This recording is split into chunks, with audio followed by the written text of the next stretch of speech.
What do you think about the atmosphere and other campaigns? Or we have, well, I think if you had a poll that measured enthusiasm, and actually there are polls that do this, and I think maybe in a future live stream we can look at some of that data. Or shit, maybe we try it right now. Let's live dangerously. Hold on a second. I'm going to try and show you something, but I have not prepared, so we'll see if this will work.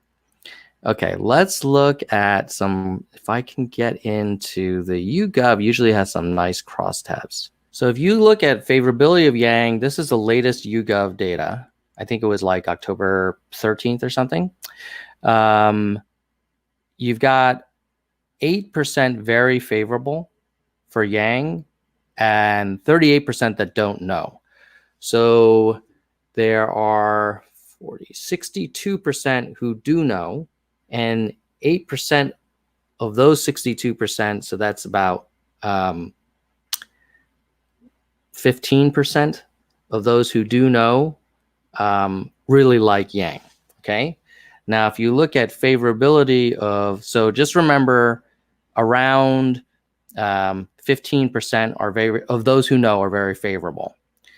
Now, if you go back up to favorability of Warren, she has 22% favorable and 80% that are familiar with her. So actually, well, the numbers don't lie, guys.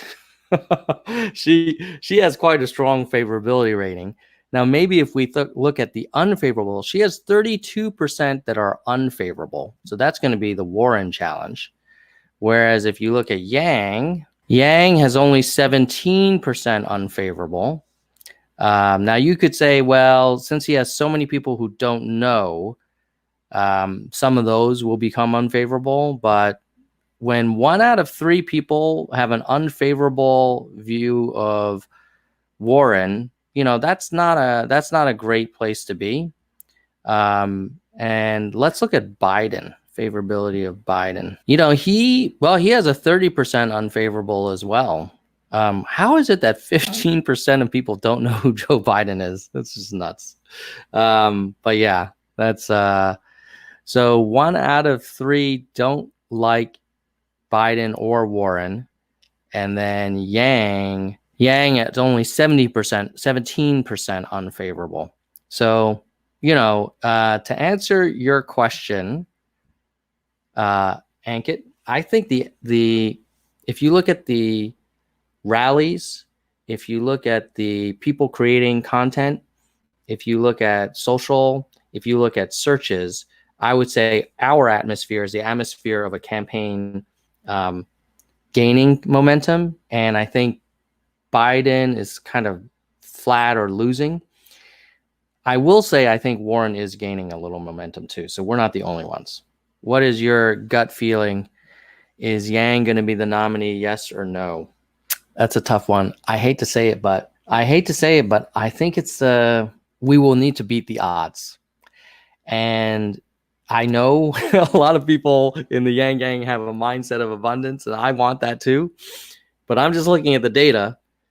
And in my opinion, if you've got Super Tuesday first week of March, and you're now in October, you're going to want to be at least 5% in November, and then 10% in December, and then 15, 20% in January, and 20, 25% in February, so that you can basically really start shaking things up.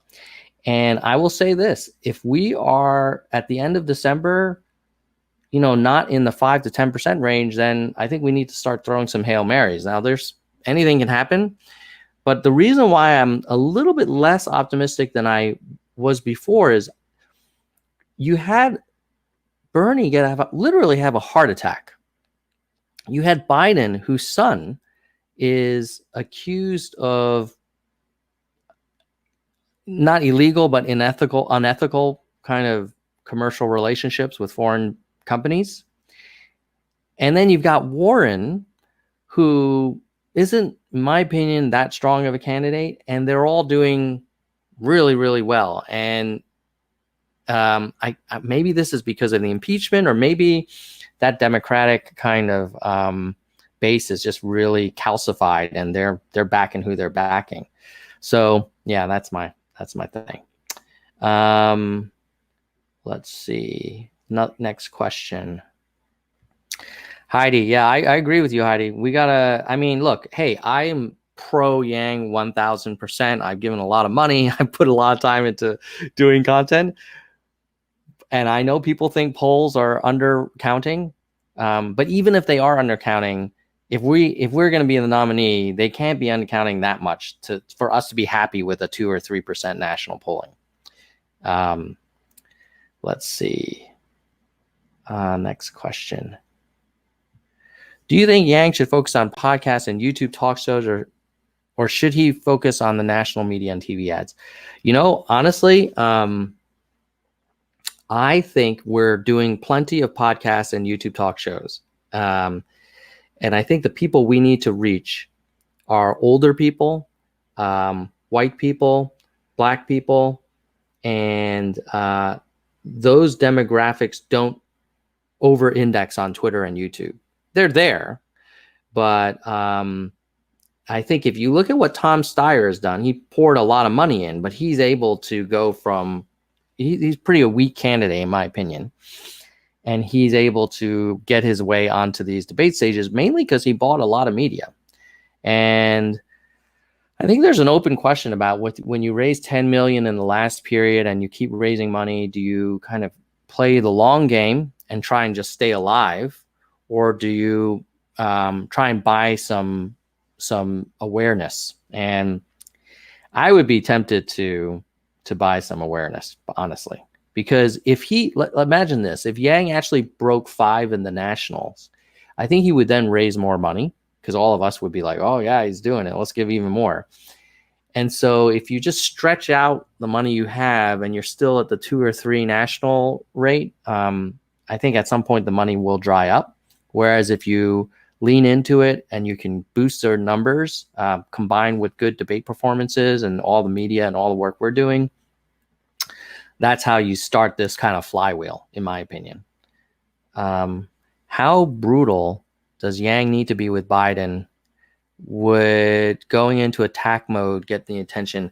You know, it's an interesting question, because when Warren said, oh, I just haven't seen the data about automation at the debate, I was so like, every bone in my body wanted, if I were Yang, I would have been like, Senator Warren, you have made your entire campaign about how you have a plan for everything. You've publicly said you don't think automation is a problem. And now you're admitting that you haven't looked at the data. Isn't this a concern? Because I have looked at the data, and the data is very clear. Automation is real. It's affected millions of manufacturing jobs, and it's about to do the same to retail, clerical, truckers, down the line. And the fact that you haven't looked at the data, frankly, gives me pause. Now, Andrew's smart. I mean, I think if he goes too hard on Warren, he would have been like what I just did. I think he would have been accused of mansplaining, and he would have turned off a lot of women voters. And so I think he took the high road, which, you know, in general in life, it's always good to take the high road. What did you think of the debate? I think Yang did great. So thanks, Zach and Matt, for posting everything Yang said stuff. But I will say that I also think when I read all of the post-debate analysis, Yang was just not in the conversation. People were really focused on Warren, and you know, her battle, like how all the moderates were going after Warren, basically. Yang needs, yeah, I think that would be amazing. I think it would totally be amazing, and I would totally support buying a massive ad in a huge showing. I think that would be great. But you know what? We don't control the budget, but we can help give him some more money. Let's see. What is your overall rating for each candidate of the debate? I think Biden got like a C+, maybe a B-, mainly because he didn't say anything stupid. He was also off the hot seat. Warren, I think I would give her a B minus because I think it's so weird how she's unwilling to talk about why taxes will go up when we go to single payer. Of course they will go up. That's like math. But she refuses to say those words, which only makes it a bigger issue for her. And I think now if she says those words, if I were advising her, I would just say it. But anyway, Buttigieg, I think, did really well. Maybe a B. And Yang, I would give him like a B plus because he kind of beat expectations. But it's like, I mean, what does this guy need to do for the media to talk about him more?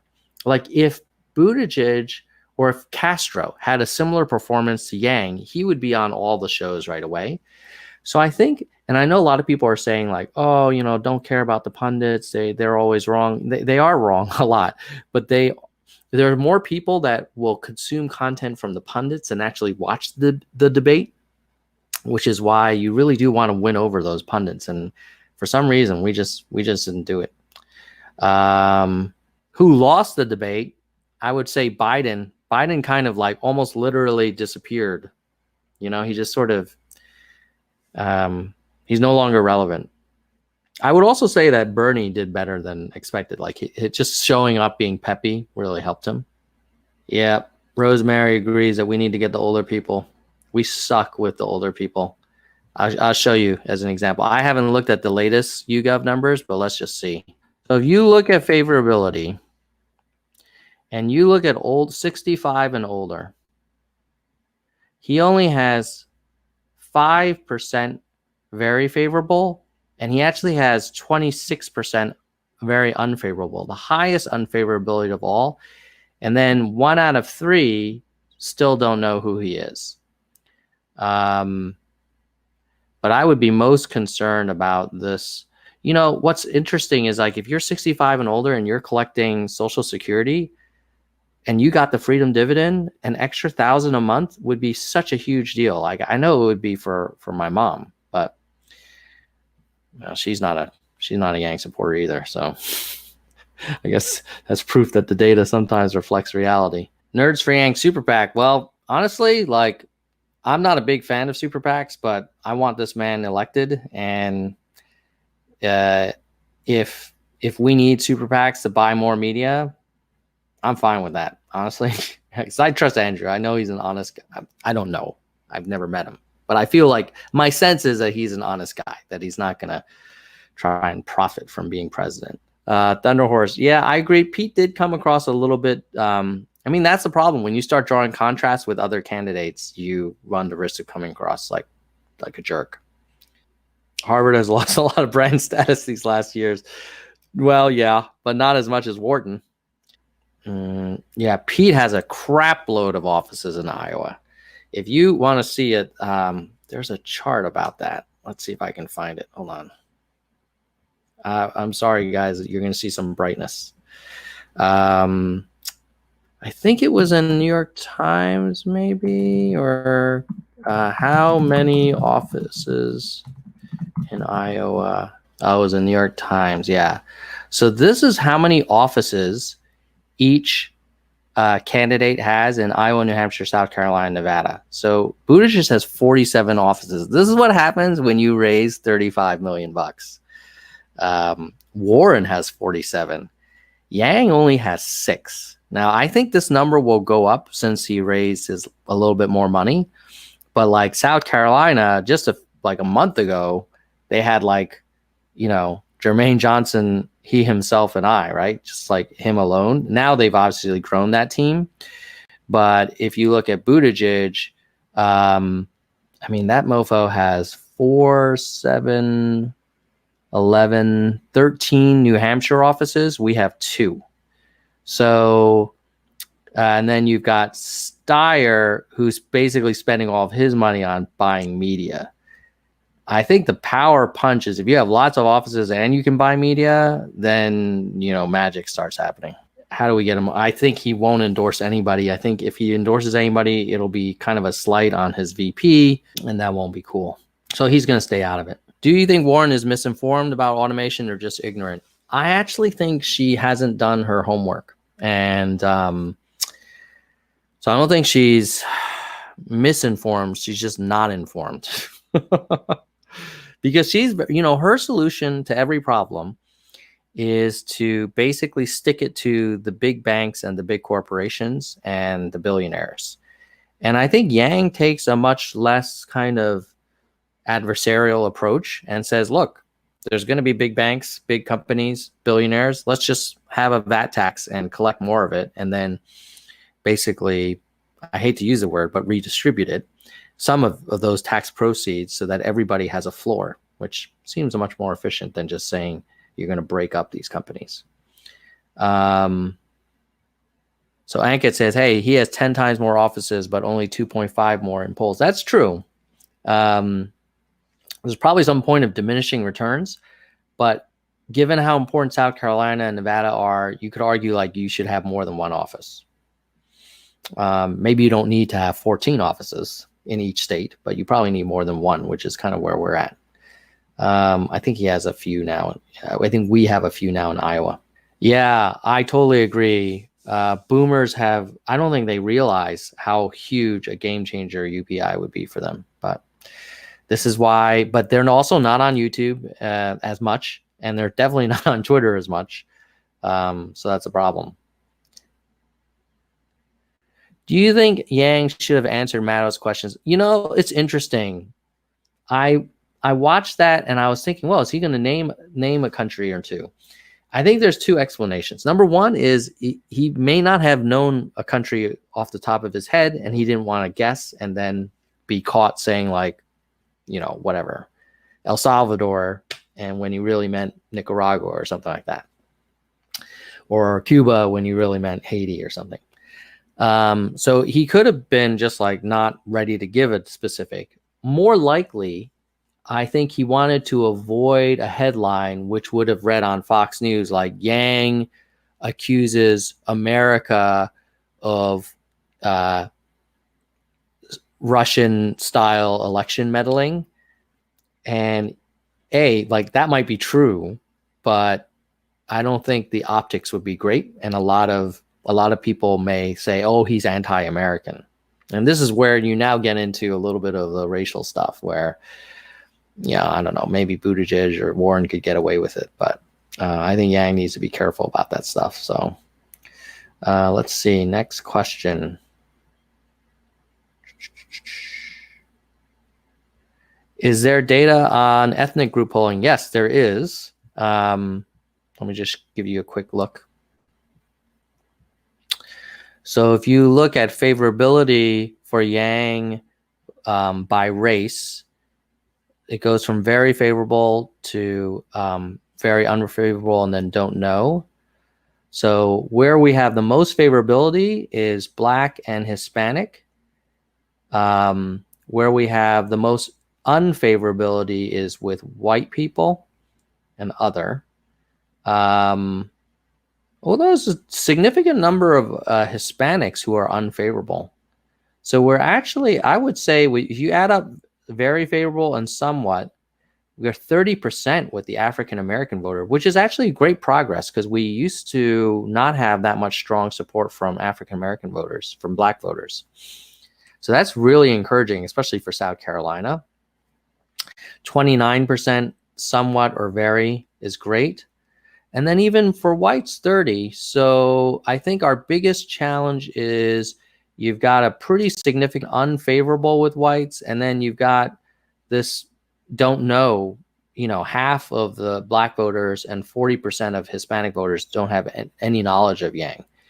And still 1 out of 3 white voters don't have any knowledge of Yang. So, in summary, I would say in terms of support from ethnic groups, based on my recent looking at over time, I think we're doing way better with Black voters, which is great.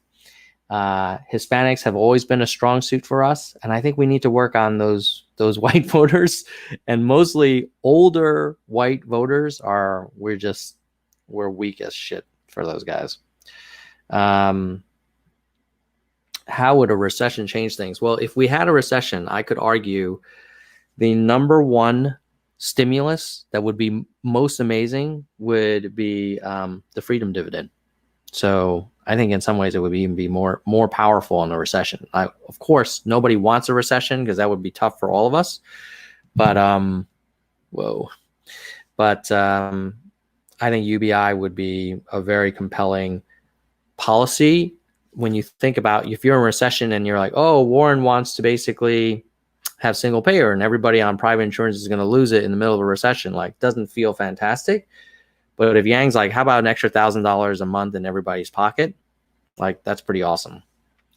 What question did you submit for today's Q&A? I actually didn't, because I'm getting ready for the Nerds for Yang interview of Andrew Yang one-on-one. We have it scheduled actually for in next week. So hopefully we can publish it soon after. So thanks to everybody who donated to the Yang campaign through the Nerds for Yang link, because if it weren't for you guys supporting and paying through that link, we would not have been able to get him on the show. So keep an eye out and make sure you subscribe if you haven't.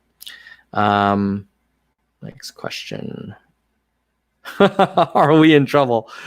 I think we are. I mean, I don't think we're screwed, but we're kind of like in the middle of the pack and there's only so many laps to go. So if we're not at 5% by December, I think we need to start throwing all the, pulling all the stops and doing everything we can and throwing the kitchen sink out to solve this problem. Oh, Sydney says phone banking is no longer available. Okay, yeah, I'm a little bit behind. So it sounds like the signature gathering is what they really want help with.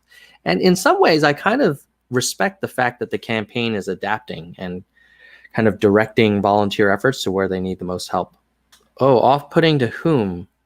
If you're asking me, I think if Yang went too hardcore against Warren, I think it would be conflated with mansplaining and sort of sexist kind of like, oh, you're a woman, therefore you didn't look at the data.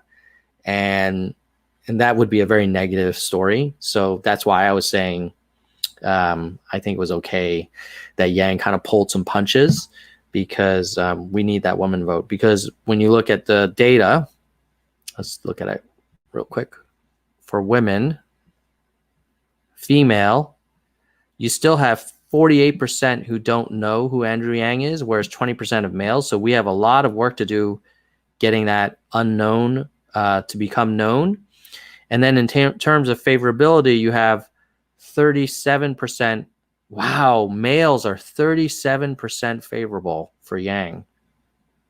Wow, that is amazing. And only 25% for females. So we got work to do on the females, which is why we got to be careful with how we compete with Warren. We got to do it in a way that's kind of respectful and doesn't get mistaken as anything negative. Okay. We aren't all delusional. I agree. The numbers are what they are, right? But we have time. It's sort of like a Seahawks game where you're behind and you're entering the fourth quarter. Magical things can happen, but we gotta make it happen. With Yang Gang, yeah, getting him on anything where older people are watching is great. Chin up, Tom. Yeah, I hear you. I know I'm coming across a little negative. I'm also jet lagged because I've been traveling a lot. Does your mom watch Chinese TV papers? She used to. Now she watches Fox News. And that's why my mom and I don't really talk about politics a lot.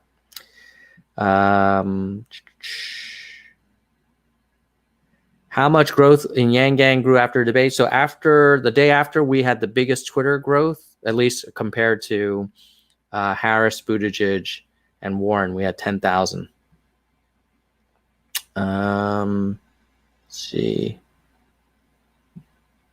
How can we show the elderly the money? I don't know, man. But we have to, because I know there's a lot of elderly who are struggling, and $1,000 a month would be awesome. Andrew, what are your ideas about potential Hail Marys he could throw? Okay. I'm just going to brainstorm for a second, but I wouldn't do this, but he could go negative. he could say, hey, he could go negative on the media, which he kind of did in the third debate, where he said, hey, this is a reality show kind of thing. Or maybe it was the second debate. I'm not sure. He could go negative on Trump, but then, well, it's an option. And he could go negative on Warren. So those are some Hail Marys. Another one would be taking the millions of dollars he's raised and buying like primetime, Monday Night Football spot, or spots on 60 Minutes, doing like direct mail to older people, that kind of stuff. Or he could try and stage like one mega rally. Maybe the Yangapalooza stuff is similar.